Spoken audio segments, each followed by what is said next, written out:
You think you're just being kind, flexible, easygoing. But beneath that surface, something much deeper is happening, something most people never fully see. The urge to please everyone is not a personality trait. It's a strategy. A deeply learned survival algorithm. At its core, people-pleasing is about prediction and control. Your brain is constantly running simulations. If I say this, how will they react? If I disagree, will I lose something? If I keep them happy, will I be safe? This isn't weakness. It's intelligence misapplied. From a neuroscience perspective, your mind is minimizing social risk. Humans evolved in small tribes where rejection could mean death. So your nervous system still treats disapproval like a threat. When someone frowns, your brain doesn't just see a face. It registers potential exclusion. And exclusion, historically, meant you didn't survive. So you adapt. But here's the hidden layer. People-pleasing is not really about others. It's about your internal relationship with uncertainty. You're trying to eliminate the unknown. When you keep everyone happy, you feel like you've stabilized the environment. No conflict, no unpredictability, no emotional surprises. It gives the illusion of control in a world that is fundamentally uncontrollable. Economically speaking, you are making a trade. You sacrifice authenticity in exchange for stability. Short term, this works beautifully. You gain approval, avoid friction, and build a reputation as nice.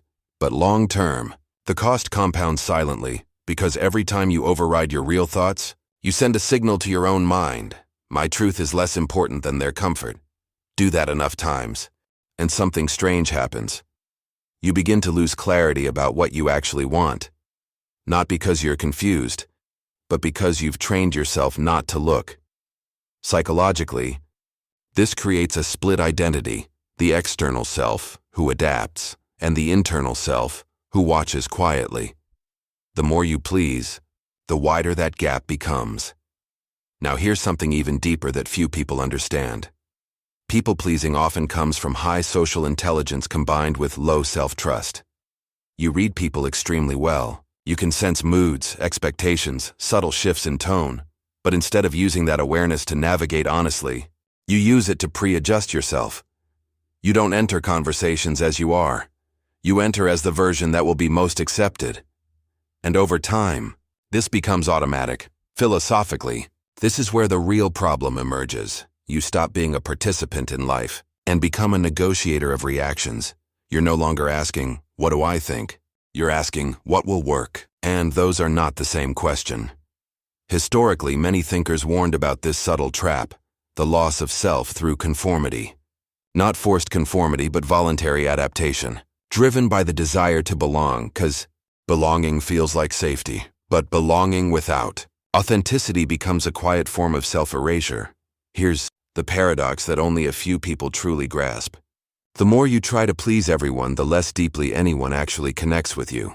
Why? Because connection is built on something real, something that can resist, disagree, and exist independently. If you are always agreeable, people may like you. But they don't feel you, and humans don't bond with perfection. They bond with truth, another layer most people miss. People-pleasing is often future-oriented anxiety disguised as present. Kindness. You're not just responding to what's happening. Now, you're trying to prevent what might happen. Later, rejection, conflict, disapproval, so you smooth things out in advance.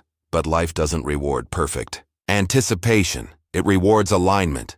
The individuals who feel most grounded are not those who avoid friction, but those who can tolerate it without losing themselves. That's the real shift. Not becoming rude, not becoming selfish, but becoming internally stable enough to let others feel what they feel, without immediately reshaping yourself. Because here's the final insight.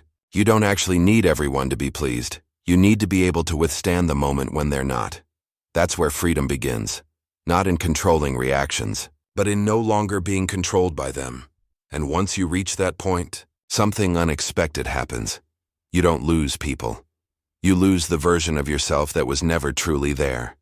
And what remains is quieter, more solid, and strangely more respected.